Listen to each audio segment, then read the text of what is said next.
producer of The Wolf of Wall Street is reportedly trying to settle a US Justice Department lawsuit alleging that the movie had been funded by money siphoned from 1MDB.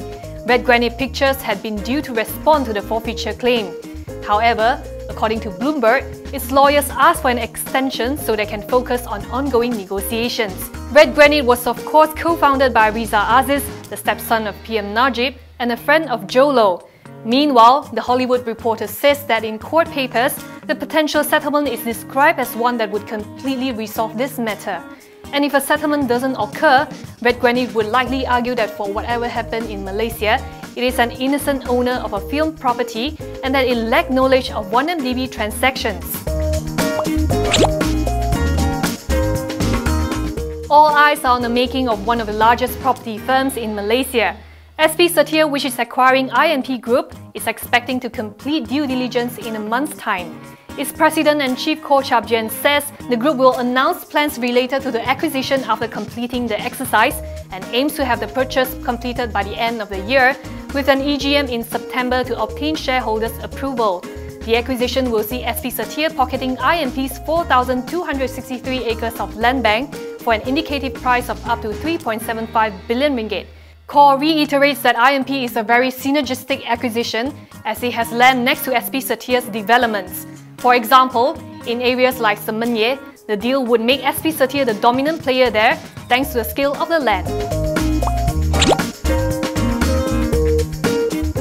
Genting Group's Resorts World Las Vegas is pushing back its opening date again, this time to 2020, after the group took into account Las Vegas's casino and hotel market. The new delay is a result of an overhaul of the original design, which had traditional, older Chinese architecture and elements.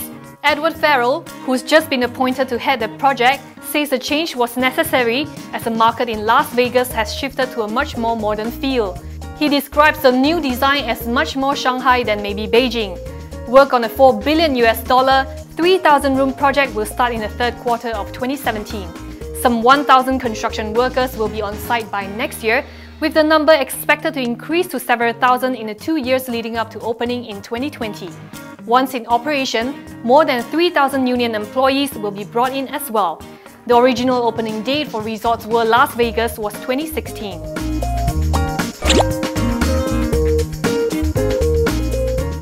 UEM Sunrise is aiming to launch 5 property projects worth 1.7 billion ringgit in Malaysia and Australia, starting from the second half of this year.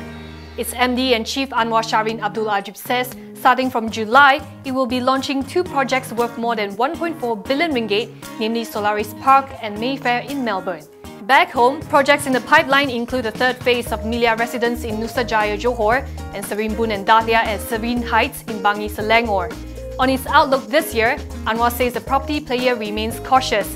It expects to reap lower sales of 1.2 billion ringgit compared with 1.4 billion last year. In Anwar's own words, the group is also a bit fussy on its launches and it prefers not to deliver the projects ahead of market needs.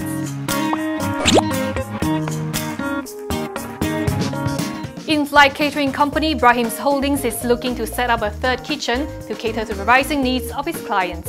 This new kitchen, however, will primarily serve non-airline clients as opposed to its 2 existing flight kitchens in Sepang and Penang, which cater for airline and non-airline clients. Executive Chairman Ibrahim Ahmad Barawi says there is a possibility of setting up the non-airline kitchen, though it will not be as big as its existing ones. He says the group has yet to finalize the location and the capex needed for the project. Brahim has said it is diversifying into non-airline food catering businesses to sustain itself amid the cost-cutting environment. Its existing non-airline clients are University Kebangsaan Malaysia and KTM for the electric train system. The Sepang kitchen currently prepares an average of 50,000 meals a day, while the smaller Penang kitchen makes about 9,000.